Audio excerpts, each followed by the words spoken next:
तो ये कहानी दिल्ली की है। तारीख 24 अप्रैल 2024, अभी लगभग 15 दिन पहले की। दिल्ली के पुलिस कंट्रोल रूम में एक कॉल आता है। जब पुलिस उसे उठाती है तो वहाँ का शख्स जो होता है सामने, वो कहता है कि सर यहाँ पे दो लोग आपस में काफी बुरी तरीके से लड़ रहे हैं। इसके बाद सुनते ही पुलिस वहां से फौरन कंट्रोल रूम वहां के आसपास के थाने को कांटेक्ट करती है और फिर वो भेज देती है पुलिस को।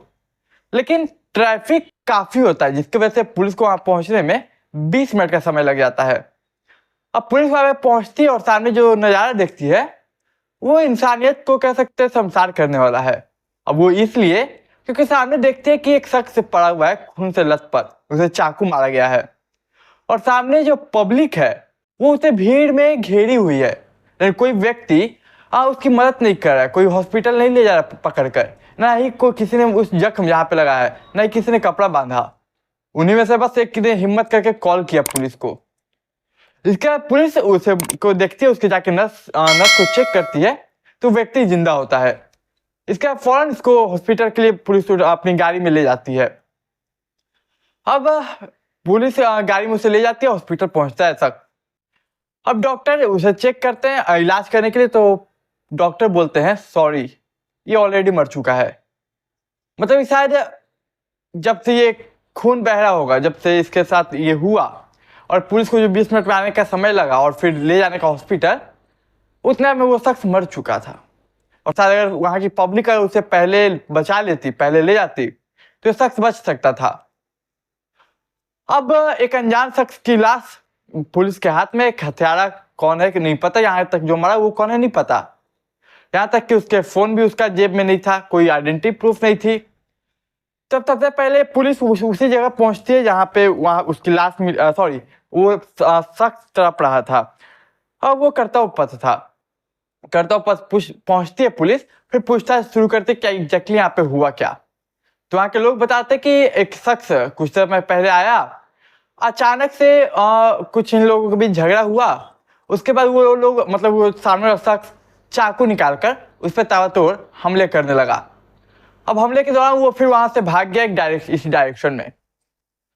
अब पुलिस पूछते है क्या आप इसे जानते हैं, तो तमाम लोगों से पूछताछ करने के बाद पता चलता है कि इस शख्स का नाम प्रभात है और ये शख्स संगम बिहार का रहने वाला है, जो कि कर्तव्य पथ पे आइसक्रीम का ठेला लगाता था, आइसक्रीम का लगाता था वो जो होता है। इसके बाद पुलिस वहां के अब जिस डायरेक्शन में बताया जाता है कि वो कातिल भागा है, उस डायरेक्शन के तमाम सीसीटीवी कैमरे खंगालती है।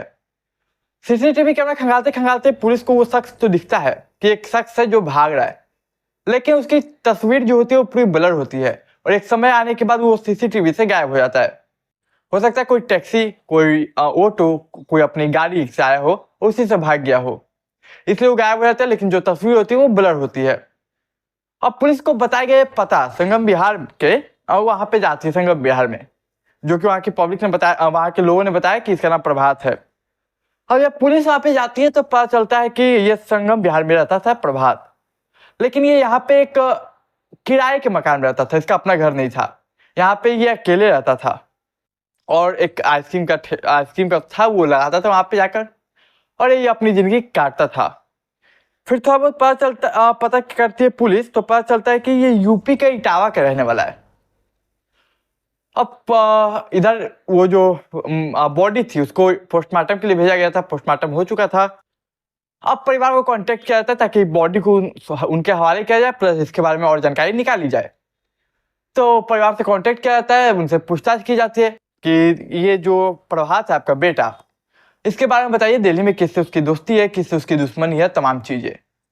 तो उसके परिवार जो होते हैं वो बताते हैं कि हम क्या बताएं, हमें कुछ नहीं पता, हमें बस इतना पता कि हाँ बेटा यहाँ पे दिल्ली में रहकर ये काम करता है, और उसके सबसे क्लोज कौन है, उसकी किसी से दुश्मनी क्या होगी वो किसी को जानता भी नहीं है।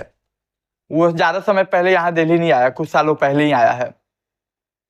अब पुलिस के लिए एक हैरान करने वाली बात ये कि एक शख्स जो कि एक गरीब शख्स जो किराए के मकान में रहता है, वो आइसक्रीम का वो लगा के अपना पालन पोषण करता है, उसकी किसी से क्या ही दुश्मनी होगी, और परिवार को ना ही उसके दोस्त के बारे में पता है, ना ही दुश्मन के बारे में पता है।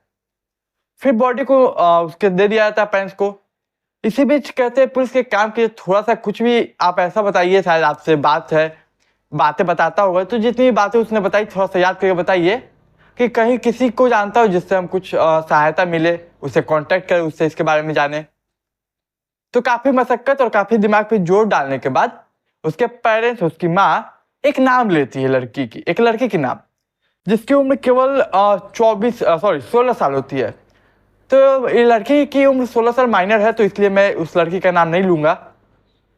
तो लड़की उस लड़की का नाम बताती है, सॉरी माँ। लेकिन पुलिस सोचती है कि इसकी उम्र मात्र 16 साल है, और अगर हम इसे डायरेक्ट अगर जाकर अरेस्ट करते हैं या फिर पूछताछ करते हैं तो भविष्य में इसकी शादी में प्रॉब्लम आ सकती है और तमाम चीज़ों में लड़कियों तो समस्या आ सकती है। लेकिन इसलिए हम डायरेक्ट पूछताछ नहीं कर सकते, पहले हमें इसके खिलाफ सबूत जुटाने होंगे, आखिर इसका क्या है ये पता करना होगा। तो देखिए, ये जो नंबर था वो माँ बाप लेते हैं प्रभात के, क्योंकि प्रभात के पास तो मोबाइल मिलता नहीं है, और जब पुलिस पूछती है तो बोलते हैं अब मोबाइल यूज करता था। अब नंबर लेके प्रभात का उसका कॉल डिटेल, कॉल के सारे चीजों को निकाला जाता है मोबाइल के, तो उसमें से एक उस लड़की का भी नंबर मिलता है जिससे वो बातें करता था अक्सर। और तमाम चीजें देखने के बाद क्लियर पता चलता है कि, और जहां तक उसकी माँ बताती है, वो उसकी गर्लफ्रेंड थी 16 साल की। अब देखिए, कॉल डिटेल निकाला जाता है इसका, फिर उस लड़की का भी कॉल डिटेल निकाला जाता है। तो जब लड़के का कॉल डिटेल निकाला जाता है तो एक और नंबर सामने आता है जिसपे रात को देर रात बात होती थी उसकी लड़की की, और वो लड़की किसी आकाश नाम के शख्स का था, आकाश उर्फ अजय। और एक तरफ जो टीम है पुलिस की वो उस लड़के को खोज रही है जो कि सीसीटीवी में कैद हुआ, लेकिन फोटो ब्लर है। परिवार वालों को भी दिखाया गया तो परिवार वाले पहचानने से इनकार कर दिए कि नहीं पता कौन है। तो फिर पुलिस सोचते है जो आकाश उर्फ अजय है उसकी थोड़ी तस्वीर वगैरह देख लेते हैं। तो तमाम डिटेल निकालने के बाद तस्वीर निकालती है, और वो तस्वीर उस सीसीटीवी वाले शख्स से जो भाग रहा है उससे मैच कर जाती है। अब पुलिस फौरन उस एक टीम भेजती है और उस आकाश उर्फ अजय को उठा लेती है। उठाने के बाद तसल्ली से पूछताछ करती है तो उस लड़की का नाम लेता है 16 साल की। फिर पुलिस उसे भी अरेस्ट करती है, और उसके बाद ये आकाश एक स्टोरी बताता है, वो लड़की का स्टोरी बताती है, तब जाके पूरा मामला खुलता है। तब तक आप चैनल को सब्सक्राइब कर लीजिए, मैं कहानी को आगे बढ़ाता हूं। तो देखिए, कहानी कुछ ऐसी है कि लगभग 2020 में प्रभात, जो कि केवल 20 साल का था, वो दिल्ली में एक गरीब परिवार से बिलोंग करता है, वहां पे आया था अपना डेली का पालन पोषण करने के लिए उसने आइसक्रीम बेचना शुरू किया। अब डेली एक बहुत ही कम पैसे मतलब कमाता था, लेकिन अपना पालन पोषण कर सके वो इतना कमाता था कि डेली का रोजमर्रा का जिंदगी वो चल जाए। इसी बीच 2020 में उसकी एक मुलाकात एक लड़की से होती है जिसकी उम्र उस समय केवल 12 या 13 साल होती है, 12 साल समथिंग। और ये लड़की से उसकी दोस्ती होती है प्रभात की। इस लड़की से वो बातें करता है, वो लड़की से बात करती है। फिर देखते ही देखते दोनों को एक दूसरे से प्यार हो जाता है। ये प्यार इतना बढ़ जाता है कि वो लोग शादी तक पहुंच जाते हैं। इसके बाद प्रभात जो है अपनी माँ को, अपने फादर को, अपने परिवार को वो इस लड़की के बारे में बताता है कि मुझे एक लड़की से प्यार हो गया है। अब माँ बाप जो होते हैं वो सब कुछ पूछते हैं कि लड़की की उम्र क्या है, लड़की करती क्या है। तो फिर खुल के सभी चीजें बता देता है कि लड़की की उम्र इतनी है, 12 साल 13 साल है, और ये ऐसा बात है। तो माँ बाप इसके प्यार को देखते हुए उसको एक्सेप्ट करते हैं, कहते हैं कि देखो ठीक है प्यार, लेकिन कुछ समय रुक जाओ, जब लड़की 18 या 19 साल की हो जाएगी बालिग, तब हम तुम्हारी शादी करवा देंगे उसके परिवार से बात करके। तो अभी ये जो लड़की थी वो भी खुश, और ये लड़का भी खुश प्रभात, और उसका परिवार भी खुश प्रभात का। अभी हमेशा की तरह फिर वो अपना जीवन और लोगों का लव स्टोरी चल रहा है, और ये प्रभात लगा है 2020 से। अब समय गुजरता है, साल गुजरते हैं। साल 2022 और 23 के बीच का ये केस है, मामला है। एक छोटा ट्विस्ट आता है। सोशल मीडिया चलाते हुए इस लड़की को एक शख्स मिलता है। उस शख्स होता है अजय उर्फ आकाश उर्फ अजय। फिर लड़की आकाश उर्फ अजय से बात करने लगती है। आकाश उर्फ अजय ये भी नोएडा में आया था, ये भी यूपी कहीं कहीं का रहने वाला था। तो ये भी दिल्ली में आके वो टेंट वगैरह का जो काम करता था वो लगाता था। तो उसकी अर्निंग जो थी वो इसके अपेक्षा काफ़ी अच्छी थी, काफ़ी अच्छा कमाता था। और इत्तेफाक से ये भी वहीं पे जहाँ पे मैंने बताया था कर्तव्य पथ, वहीं पे काम था इसका।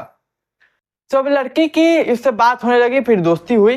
फिर कहीं ना कहीं ये लड़की डबल डेट करने लगी, मतलब कि एक तरफ जिस प्रभात से शादी तक का बात हो चुका है, मरने जीने के वादे हो चुके हैं। वो लड़की अब इस शख्स आकाश उर्फ फैयद से उससे भी प्यार करने लगी, उससे भी बात करने लगी, डेट करने लगी, मिलने जुलने लगी और उसके साथ भी शादी के सपने देखने लगी। अब एक लड़की डबल डेट कर रही है, लेकिन किसी को पता नहीं। ये अभी तक सोचे नाबालिग है, केवल महज 12 साल की उम्र में प्रभात से प्यार और फिर रिलेशनशिप, फिर शादी की बातें और लगभग 2 साल यानी कि 14 साल में 14-15 साल के बीच की तो दूसरा मतलब डबल डेट करने लगी। अब समय आता है 2024, वही 24 अप्रैल 2024 से लगभग 10-15 दिन पहले, लगभग 10 तारीख कह सकते हैं, 10-15 के बीच की, 10-12 के बीच की तारीख आती है जब प्रभात को भनक लग जाता है कि ये लड़की उसे धोखा दे रही है, वो डबल डेट कर रही है एक अजय उर्फ आकाश नाम के लड़के से। फिर प्रभात आकाश को कॉल करता है और कहता है कि देखो वो मेरी बंदी है, मेरी गर्लफ्रेंड है, मैं उससे बहुत प्यार करता हूँ, तुम उसका पीछा छोड़ दो। ये सुनते ही सामने वाला आकाश वो भी शॉक हो जाता है कि ये कैसे हो सकता है, मैं इसे लगभग 1.5-2 सालों से डेट कर रहा हूँ। तो वो भी प्रभात भी बताया मैं 4 सालों से कर रहा हूँ और हमारी शादी की बात तक हो चुकी है परिवार वालों से। इसके बाद इन दोनों में आपस में लड़ाई झगड़े होते हैं, फोन पे गाली गलौज होती है, अपशब्द भाषाओं का इस्तेमाल होता है। फिर ये बात आकाश जो है वो बताता है लड़की को और लड़की देखिए उसे उकसाती है। लड़की कहती है कि छी, तुम उससे गाली सुन गए, इतने बातें सुन गए और मुझे कोई ऐसा बोल देता तो मैं उसे छोड़ती नहीं। अब देखिए इस आकाश की उम्र भी 2024 में मात्र 20 साल और उसका खौलता हुआ खून कहीं ना कहीं ये बात उसके मन में, दिल में लग गई कि एक लड़की ने मुझे ऐसे बोल दिया। वो लड़की डायरेक्ट बोलती है कि मैं कुछ कर देती, तो बोलता है क्या करती, तो मैं तो मार देती। और इसके बाद वो शख्स जो है आकाश 20 साल का महज, वो भी अब मारने का फैसला लेता है। बोलता है कि अब कैसे मारे, कब मारे। तो लगभग ये बता रहा हूँ जो कहानी ये सब प्लान की जब प्रभात को पता चलता है इसके बारे में और जब प्रभात और आकाश आपस में बात करते हैं, वो 10 से 15 अप्रैल के बीच 2024 की बात है। इसका 2-3 दिन रेकी कर सकते करने के बाद, मतलब कि कहाँ से आए, कहाँ से भागे, कैसे आएंगे जाएंगे तो पकड़ाएंगे नहीं। तो फिर वही 1-2 दिन ये देखते रेकी अच्छे से करते हैं। उसके बाद 24 अप्रैल 2024 को ये आकाश आता है, जबकि लड़की ने आकाश को पहले से प्रभात की फोटो दिखा रखी थी। तो वो उसके आइसक्रीम के पास जाता है, आइसक्रीम का जो ठेला या जो भी होता है वो जाता है वहां पे, कहता है आकाश की प्रभात को कि मैं ही आकाश हूँ। फिर दोनों में थोड़ी बहस क्या होती, उतना में ही ये जो आकाश है वो खंजर यानी कि चाकू निकालता है और तवातोड़ उस पर हमले करने लगता है। प्रभात के पास इतना समय भी नहीं था वो खुद को बचा सके, इतना सोचने समझने की शक्ति नहीं थी, इतना जल्दी हुआ क्योंकि उसे कोई आइडिया नहीं था।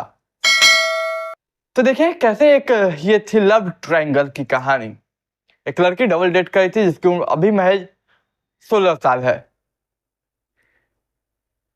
तो यही हम यहाँ इसकी कहानी थी। उम्मीद करता हूँ आपको कहानी पसंद आई होगी।